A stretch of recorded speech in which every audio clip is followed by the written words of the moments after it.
Are the materials you will need to bind your sketchbook: yarn, a yarn needle, a tack, a magazine, your laminated sketchbook cover, and the signature. That's the paper inside that has holes poked in it already. Now I'm going to walk you through the steps.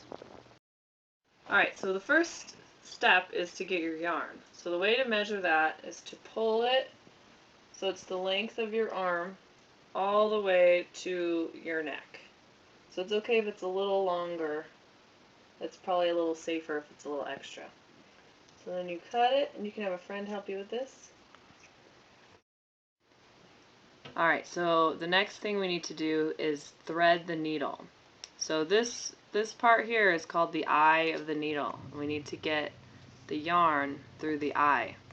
Now your first instinct is going to be to try to stick the end through, but that's going to make it too hard because there's too many strands in a piece of yarn.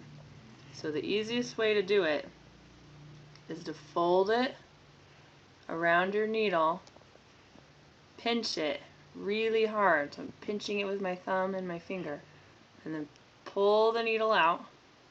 So you want to pull it out with the pointy end out last. And then this little part that I'm pinching is going to be a lot easier to get through the eye. So you just wiggle the needle, the eye, over the piece, and then do you see how now it's through? You're going to pull that until you have it all the way through. So now my needle is threaded. Alright, so now that the needle's threaded, we're going to set that aside, and you need your tack, your book, and your magazine.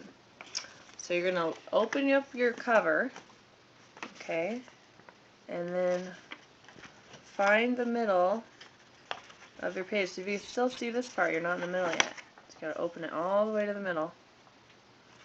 Okay, and now you're going to line it up with the center, and you're going to take the tack and poke holes where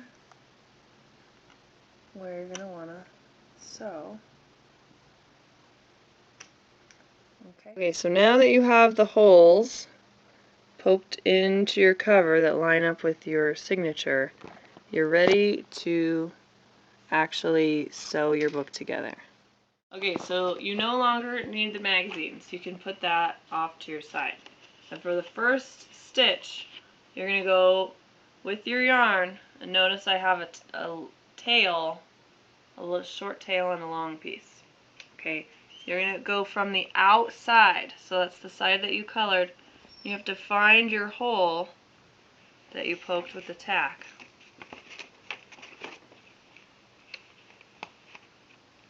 Okay, and then you're going to just push it through. Okay, so you no longer need the magazine, so you can put that off to your side. And for the first stitch, you're going to go with your yarn, and notice I have a tail, a little short tail and a long piece. Okay, you're going to go from the outside, so that's the side that you colored. You have to find your hole that you poked with the tack.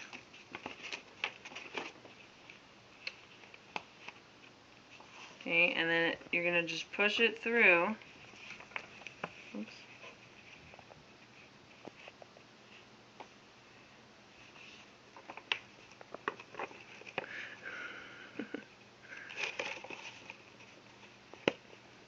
You see that? I should use my other needle. Push it through the middle, and you're going to pull it until you just have a little tail. Can you see that? Okay, so that's about how long. This is your tail. Leave that tail there. Okay, so now once you're inside, you're going to go back out. Just line it up with the hole you made. And push it through. So now you're going to go back outside. Okay, so now it looks like this on the inside and this on the outside. You're going to go back through the middle hole again. You go through the same hole you made the first time. So I always try to hold the tail so you don't lose all that work you did. And you're going to pull it. Now when you pull, you always want to pinch your eye. See how I'm pinching it here? That way your needle won't come unthreaded. So then pull that. So now the outside matches the inside. Okay, so we're almost done. Now you're going to go back out the bottom hole, whichever one's left. Flip your book over, and if you need help with this part, I'll help you. But basically you go under the stitch, so see how I went under that loop? Pull it, and then you're going to tie it. So make your loop, go around, this is a pretzel knot. Tie it, tie it again. Don't pull too tight or you'll rip your book. So tie it twice, that way it won't unravel. And then you just cut your end. Leave the ends, you don't want to cut it too short. No shorter than this. So I don't know if you can see that. See how tall they are?